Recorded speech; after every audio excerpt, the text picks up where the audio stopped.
State your name for the camera, please. Barry Feudale, And you are known as? the Flying Judge. When did you first get interested in flying?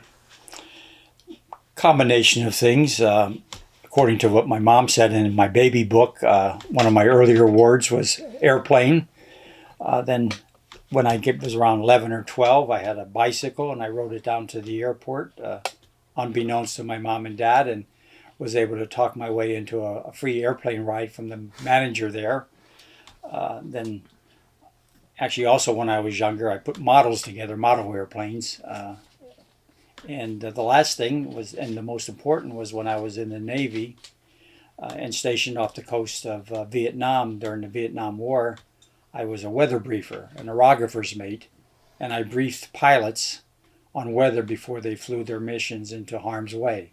And I was fascinated. I got the opportunity to be on the deck of the aircraft carrier, be able to brief pilots, and that was probably the most important thing.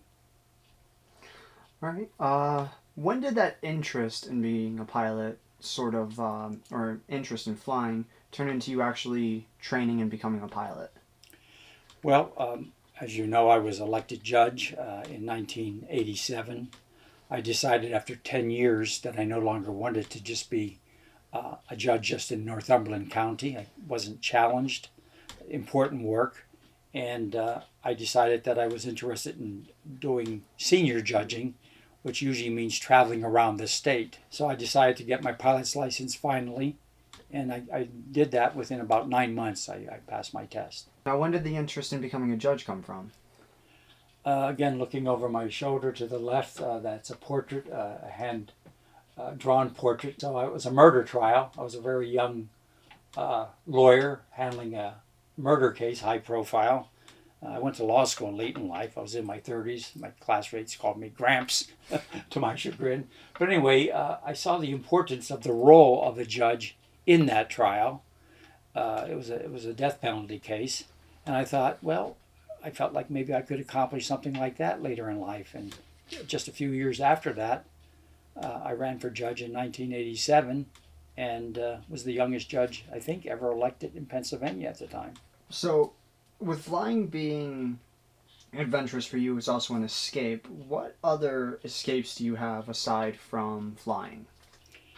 Well, I got certified as a scuba diver years before I even became a pilot. I'm an open water diver and I dove all over the world. Never more than 80, 90 feet. I'm not certified for deep dives, but I'm a mountaineer. I climb mountains all over the world, in the Andes, in the Himalayas. One mountain too many, where I suffer some serious consequences. I've been a motorcyclist all my life.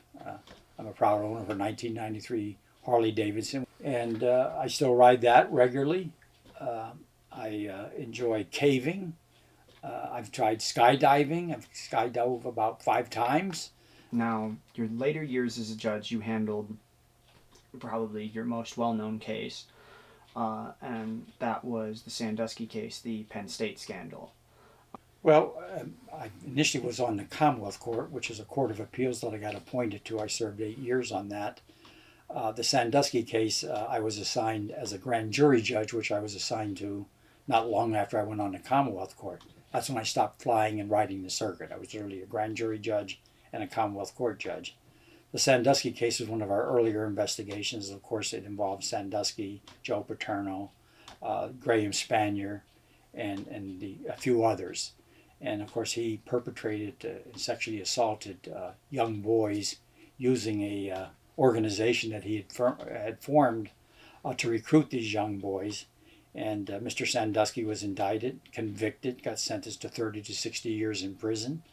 Mr. Spanier was indicted and convicted, but his conviction is on appeal. Joe Paterno was never charged. He did the minimum of what he had to do in order to avoid that type of thing. And as you know, when I was, well, maybe not, I was a child welfare caseworker and I investigated child abuse cases. As a child welfare solicitor lawyer after I got out of law school, I prosecuted civilly child abuse cases. So it was something that I was very passionate about, and I guess it kind of would be my 15 minutes of fame that I presided over the grand jury. But really, the grand jury is the one that did the work, and the prosecutors in the Attorney General's office did the work. All right. Now, coming off of the Sandusky case, now, for a lot of people, that would have been, especially with where you were in life, that would have been, a heck of a hook to hang your hat on, or swan song, or whatever you would call it. But after the Sandusky case, you went for one more big one. Not for the fame, not for the glory, but because you were chasing what was right. And that was going after a corrupt politician. Now, it didn't necessarily go your way at the start, but eventually it wound up there. Would you mind speaking on that case a little bit? Yes, it was the Attorney General of Pennsylvania. As you well know, as you could assert and testify to, I got taken down. I got taken down hard. I lost faith in the system. I had lots of evidence to support the acts of omission and commission that she committed, crimes. But because she was a powerful figure and being discussed as a possible, governor or maybe even vice president of the United States, because of some positions she had taken with regard to important issues that I actually supported, she had a better hearing than I did. The Chief Justice initially sided with her. He has since apologized and has realized that he made a mistake. But it was I got depressed.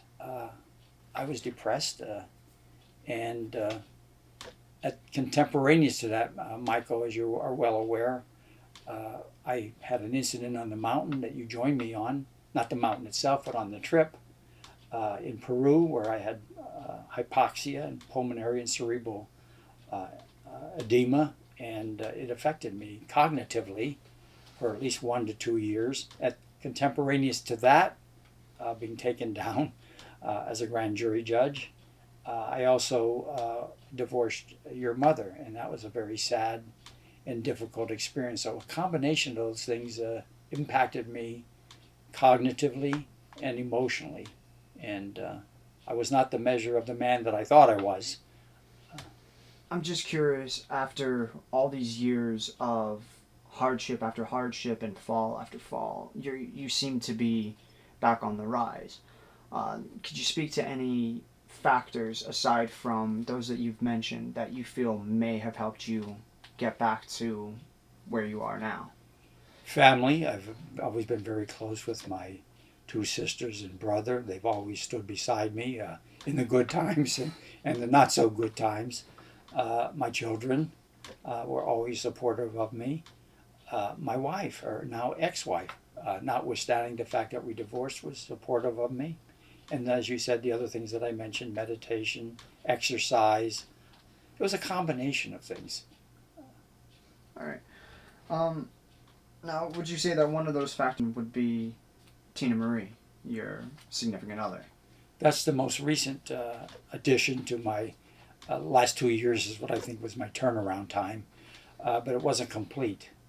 After your mother and I divorced, I did date, but I did not find anyone that I felt I wanted to say I love you to, and I found Tina Marie, and I love the woman, and she has helped change me for the better.